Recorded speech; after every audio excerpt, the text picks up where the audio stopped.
Thank you very much. There's a little ante-room out the back, and Case was asking me, he said, "You look a little anxious."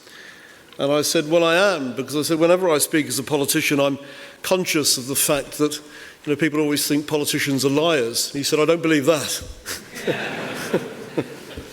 So thank you for that. And first, thank you to William and the commissioners for inviting me to speak today. When I asked why I had been chosen, they said it was, and I quote, "to make their speeches look good." That said, William, your address was characteristically insightful and thought-provoking. Guernsey's economic competitiveness is based on stability during a period of prolonged instability and uncertainty during a time when there is great uncertainty. The role of the regulator in ensuring stability and certainty, in supporting access to markets and in protecting our reputation cannot and should not be underestimated. Victoria, your address was also thought-provoking, constructive and candid. Just as we in Guernsey's government need to have an open and honest relationship with our counterparts in the UK, the same is also true of our regulators.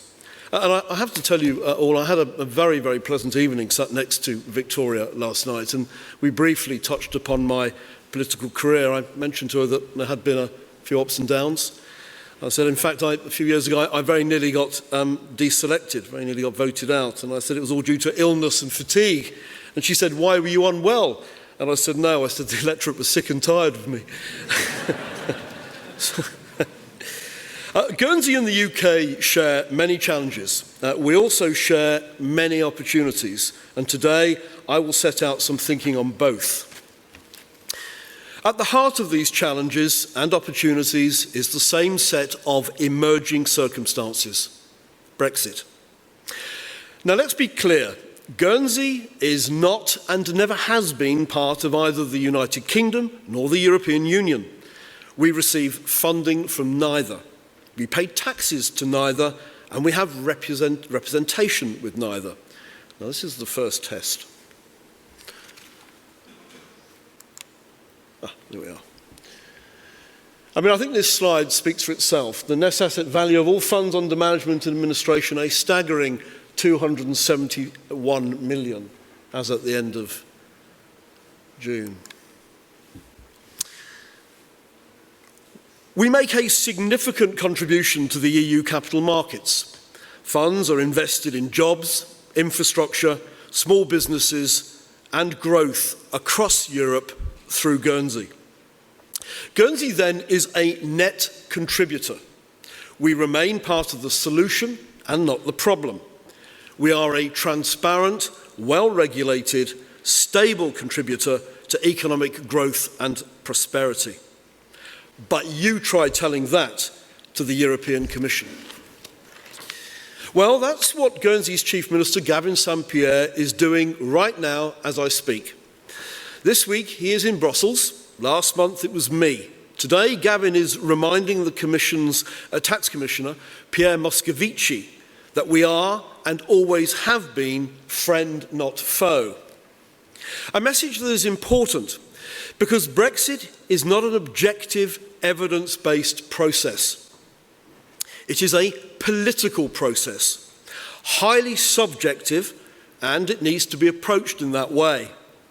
For us in Guernsey, a small jurisdiction that inevitably takes rather than designs global standards and responds to rather than influences global political decisions, this means that we have to approach Brexit in the way we approach any other issue. We need to remind people who we are and what we do. And sometimes, even more importantly, we need to remind people who we are not and what we do not do. This work is absolutely central to our approach to Brexit. On paper, of course, Brexit should be straightforward for us.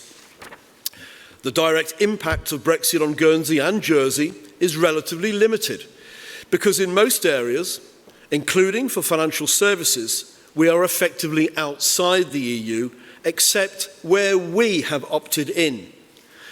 But clearly, the indirect impact is significant because of the closeness of our economic relationship with the UK.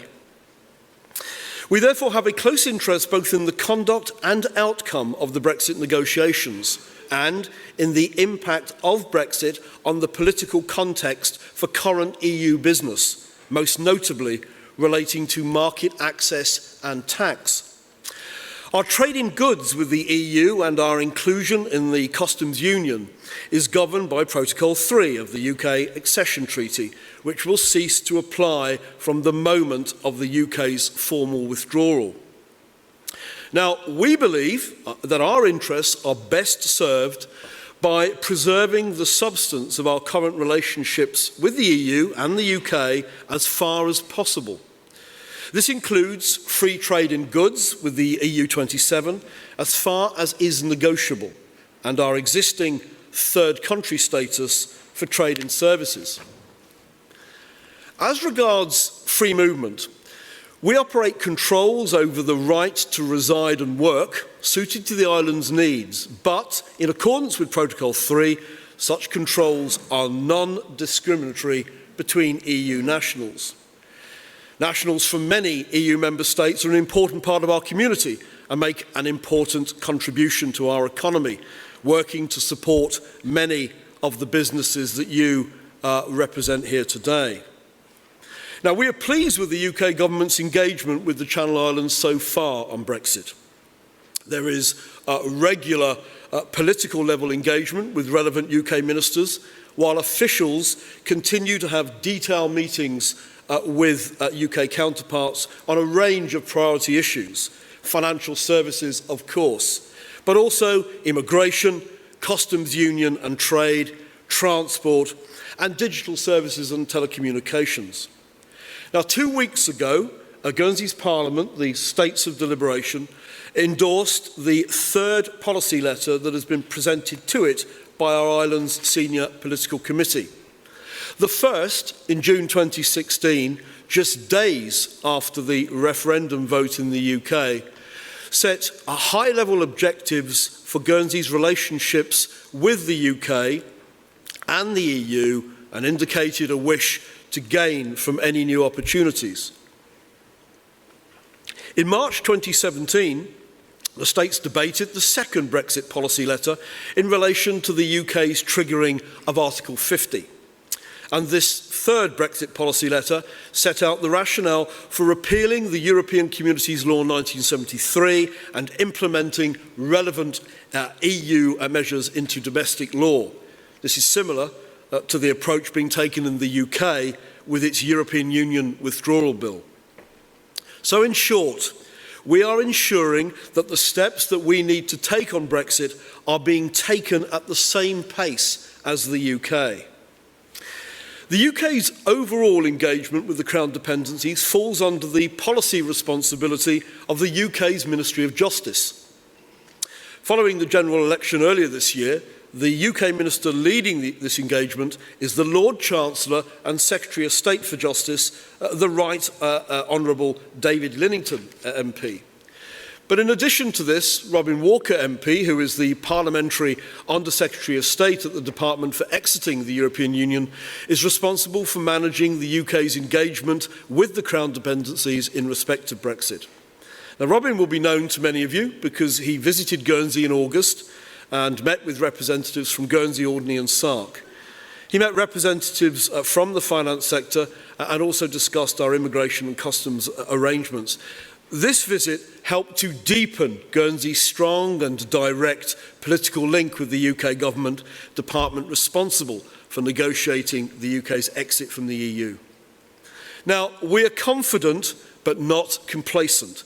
Confident that the UK's ministers are cognizant of the issues we share with them and of how the need to reflect Guernsey's interests is part of our long-standing constitutional relationship.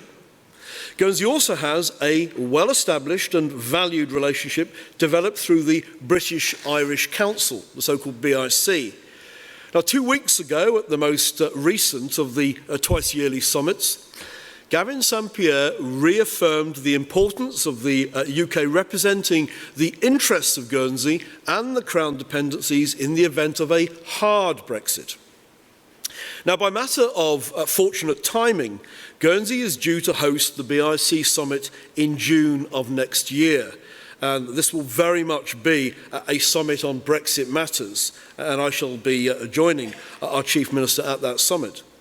Our work with the Ministry of Justice and the BIC are only two components of the Policy and Resources Committee strategy of political engagement with the UK Government and Parliament, because this work includes the maintenance of a wide network of contacts in the UK and across the political spectrum. Engagement with the all-party parliamentary Channel Islands group was re-established after the UK general election. And relationships with other members of Parliament are managed through a series of contact days and attendance at the main UK political party conferences, which in 2017 meant the Conservative Party conference which I attended and the Labour Party conference attended by Gavin. Following an inquiry into the effects of Brexit on the Crown dependencies, the House of Lords EU Committee published a report on the impact of Brexit on the Crown dependencies in March of 2017. Now, the President of the Policy and Resources Committee appeared before the House of Lords EU Committee in December 2016 to provide oral evidence for this inquiry. In its report, the EU Committee called on the UK Government to remember its responsibilities to Guernsey and the other Crown dependencies. An inquiry was also carried out by the House of Commons Justice Committee to examine the engagement by the UK and the implications of Brexit for the Crown dependencies. And we also provided written formal evidence to that committee, as well as hosting them here back in January. That committee published its report on the impact of Brexit for the Crown dependencies in March 2017, and their overriding recommendation was that there should be no changes in the relationship between the Crown dependencies and the UK. The committee welcomed the UK's continued commitment to represent the interests of all the Crown dependencies during the Brexit negotiations and pushed the UK government to represent the Crown dependencies' interests, and this is key, even when they differ from their own interests. Now, Guernsey's government is engaged with the UK government at ministerial level as well as officer level, with devolved administrations as well as the other Crown dependencies, with UK politicians and political parties, as well as with the select committees that hold the UK government departments to account. So in short, we are having all the right conversations with the right people. What is noteworthy, though, is that the same view continues to be played back to us. Brexit must not be allowed to change the UK-Guernsey relationship, and the UK must do its utmost to support Guernsey's interests in Brexit discussions, as ultimately, and again I think this is key, that will be in the UK's own interests as well. Now, in spring, the UK Prime Minister wrote to our Chief Minister highlighting the importance of the relationship between the UK and Guernsey. The letter affirmed the UK's aspiration to, and I quote, strengthen the bonds between us as we forge a new relationship with the EU and the wider world. So we cannot be complacent, but we can be optimistic that we will remain in close alignment with the UK. But we must not simply rely on the UK. So we are also discussing the implications of Brexit and continuing to build and maintain relationships with contacts within the EU, both the EU as a whole and its individual member states. 3 weeks ago, I was in Brussels for meetings with a number of the EU member states such as France, Italy, Ireland and Romania, who have the presidency in the crucial first half of 2019. We need European member states not to close the doors on us after Brexit, but to keep them open, subject, of course, to objective, evidence-based equivalence processes and passporting based on mutual regulatory recognition. Now, when I was Chief Minister between 2008 and 2012, I pushed forward the establishment of a shared Channel Islands Brussels office, as I could see, as most of you in this room could, of the importance of our long-term engagement in Brussels and of the need to work side by side with Jersey. An important part of the current work of the Channel Islands Brussels office is assessing the impact of Brexit on our business as usual objectives. And this is manifesting itself in three ways. Firstly, following the referendum, the influence of the UK around the table in Brussels, where EU laws are negotiated, has inevitably started to reduce. Although legally the UK remains a full member state until the day it leaves, politically the reality is that other member states are increasingly discounting UK views, especially on dossiers which may not be implemented until after the UK leaves, or where the UK, once outside the EU, is perceived to be a potential competitor. For the Channel Islands, this reduced UK influence matters, though arguably less than it might once have done. We are already outside the EU, so on issues where we have direct interests at stake, we need to ensure that key member states understand our position. We have worked hard in recent years to develop our direct relations with the EU institutions and with member states other than the UK. The work of the Brussels office obviously plays a central part in that. But it is part of a multi-pronged approach. We have active contacts with the London embassies of all EU member states. The key relationship with France is coordinated for both islands by our joint office in Caen.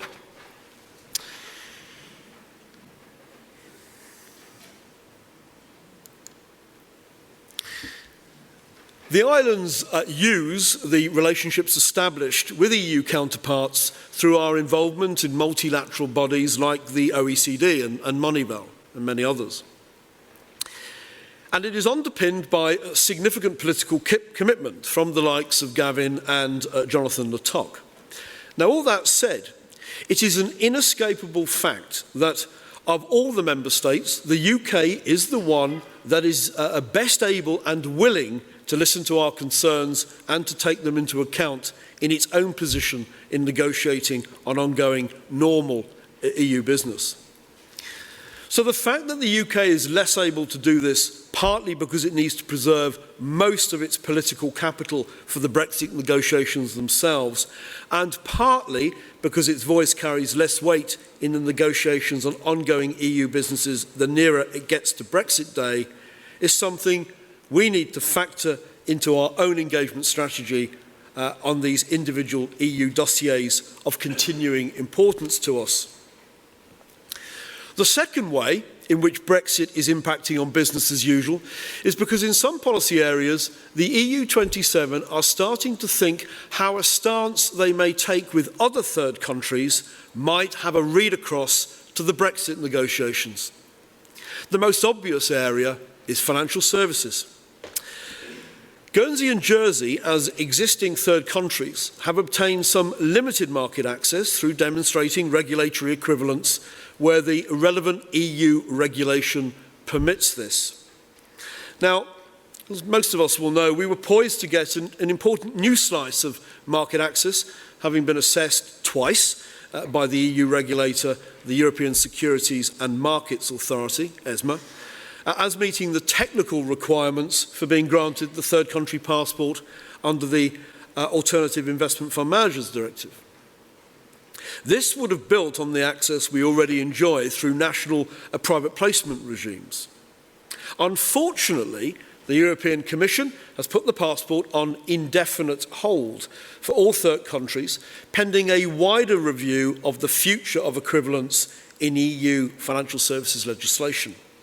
And it is clear that this review is linked to the question of how to deal with financial services as part of the future UK-EU trade relationship. The third way Brexit is impacting on us is the increasing tendency for the EU's future policies to be geared around the EU 27, even though the UK still has a seat at the table.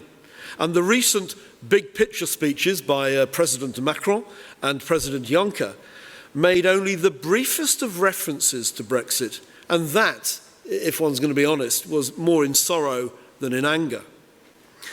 Some of the policies now being pushed by Macron, such as greater harmonisation of corporate tax, are ones that he would certainly have felt much more reticent about pushing had it have not been for Brexit.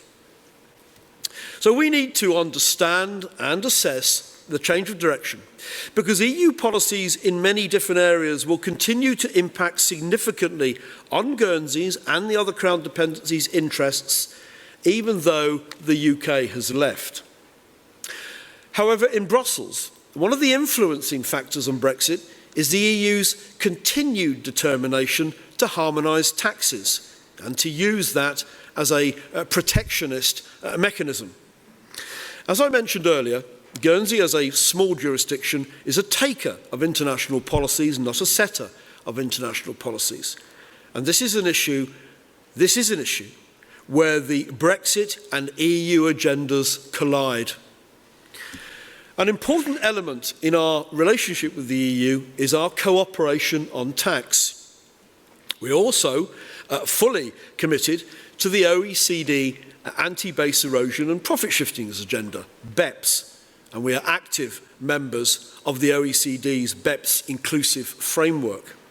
We were among the early adopters of the Common Reporting Standard and were pleased to make the first exchanges of information in September 2017. And Commissioner Moscovici described us publicly in late 2016 as cooperative partners of the EU. And as I said earlier, as a neighbouring, well-regulated financial centre, we make a significant positive contribution to investment and hence jobs in the European economy. To fulfil this capital warehousing function, we need to be able to attract globally mobile capital. The tax neutrality provided by our zero corporate tax rate is crucial for this. When this is allied, as it is, to transparency and to all the other forms of tax cooperation with which we are actively involved, we firmly believe that it does not pose a threat to Member States' revenue base. It ensures that there is neither double taxation nor double non-taxation. However, we know that some Member States continue to believe that a zero rate of itself might be harmful, while others have concerns over whether there is adequate economic substance lying behind companies established in jurisdictions with zero corporate tax. That is why the current exercise to draw up an EU list of non-cooperative jurisdictions by the end of this year is such an important issue for us. Guernsey was among the 92 third country jurisdictions invited by the EU to participate in the screening exercise. We have cooperated fully with this and have submitted detailed responses to the questions sent to us by the expert panels established by the Code of Conduct Group. The process is not, however, a clear one. In spite of our best efforts, we have been unable to obtain any indication of how the term real economic activity is to be defined by EU member states. We have been told that the Code Group will agree on its own definition, and that while having regard for the ongoing work of the OECD on this issue, it will not be bound by the latter. Nonetheless, we will continue to navigate the process because of the need for Guernsey to demonstrate it is a cooperative jurisdiction, not least to ensure we are in the best possible place to meet the challenges and explore the opportunities that Brexit brings. Now, when I was in Brussels last month, I made our position clear. The Code of Conduct Group should remember that only a few years ago, Guernsey voluntarily submitted its tax regime for evaluation, and it was found fully compliant with EU rules. Now, if it isn't now, then the goalposts have been moved and no one has told us. Guernsey is not and never has been a brass plate jurisdiction. We do not host corporate business unless it has substance in Guernsey, and by that we mean real people making real decisions in real time. Guernsey does not facilitate tax evasion. We have a general anti-avoidance rule in place, and it does not make tax rulings for corporates. We also have a beneficial ownership register in place that facilitates timely and verifiable information exchange with other jurisdictions. And we are one of the very few jurisdictions in the world to regulate trust and corporate service providers. And we've been doing that since the year 2000. We strongly believe that against any objective criteria, Guernsey can demonstrate real economic activity, real substance, and demonstrable cooperation. But we know this is a political process, not an objective process, so we need to be proactive and front-footed to secure the right outcome. So the focus for engagement is not just in London, but also in Brussels and the EU. But we also know that we need to have partners who speak for us, or at least understand we have shared interests and are prepared to support those interests. In the parlance of communications and political lobbying, we need influential and trusted third-party advocates. In order to support this work, Guernsey Finance and its board has now joined and is actively engaged with the City UK. It is important not only to understand the City UK's thinking and approach to Brexit, but wherever possible for us to provide input into it. And this work involves Guernsey Finance and representatives of the finance sector and the Guernsey Financial Services Commission and government all working together. And in my view, that relationship has never been stronger, better or more effective. Now, as chairman of the board of Guernsey Finance, I am actively involved at a senior level with the City UK Advisory Council. And this brings together representatives of the key stakeholders to advise and lobby government on issues of concern to the financial services sector. This work helps to develop an understanding of the opportunities for and the threats to the biggest part of our economy. It also helps us to position ourselves to act on those opportunities and threats. Now, the UK has set out its objective of achieving a deep and special partnership with the EU and is seeking to enter into a comprehensive free trade agreement with the EU as part of its relationship. It is also seeking free trade agreements with other jurisdictions. A free trade agreement would further liberalise trade from the baseline of WTO standards. Now, Guernsey will be looking to explore the benefits and opportunities which arise by being within the WTO for financial services, as well as being open to any benefits which may flow from any new free trade agreements secured by the UK. So in order to act swiftly, if any market opportunities emerge during the negotiations or beyond, the states will need to be able to make relevant provisions by ordinance. We have recognised the need to move fast, which is why we asked our Parliament to agree to that flexibility and agility a couple of weeks ago, which it did unanimously. This should enable Guernsey to respond to those opportunities, including possible participation in any free trade agreements which the UK might negotiate, including any with the EU. The states may also need to implement any international agreement relating to trade to ensure that the island can accede to the UK membership of the WTO if requested, and we have now cleared a legislative path so to do.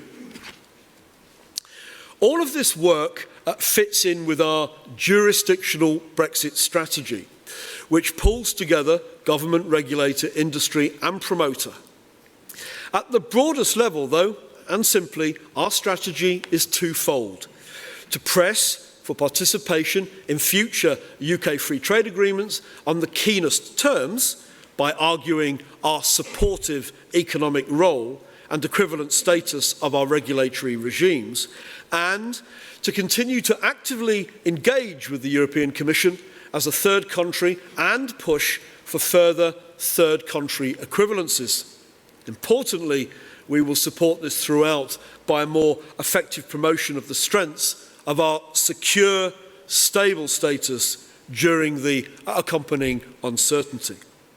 We will continue to discuss with the UK the value of Guernsey's participation in free trade agreements and how we can support the UK's finance sector and our own with improved market access through the UK national regime, i.e. for the recognition of our retail regimes. So there is a clear strategy for Guernsey, but much of it is dependent on what the UK can achieve.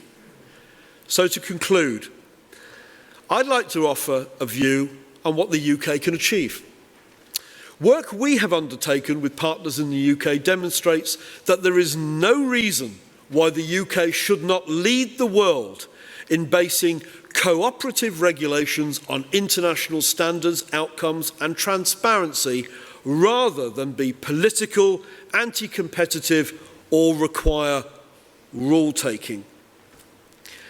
An alliance of major global financial centres with regulatory cooperation based on mutual recognition or deference to other countries' financial authority would be in the UK's interests and in all our interests. Regulation should be transparent and the process of obtaining equivalence should be transparent and non-political or protectionist. These countries can also agree in the build-in agenda of the WTO on financial services to go much deeper in terms of market access, national treatment and conditions of competition and domestic regulation. The UK should establish its own regime of multilateral or global mutual recognition with third parties. This would allow the UK to establish a market-friendly regulatory framework in line with global standards and best practices, established by the BGBS, IOSCO, the IAIC and the FSB G20. The UK should welcome into its global mutual recognition all countries and business that meet those standards in a transparent and cooperative manner. The new global mutual recognition regime would allow Britain to reshape its financial regulation by removing any unnecessary processes and focus instead on the outcomes produced by that regulation. The purpose of the global mutual recognition regime should be to limit systemic risk and protect consumers from structural risk without stifling the provision of capital, investment and insurance to companies and individuals.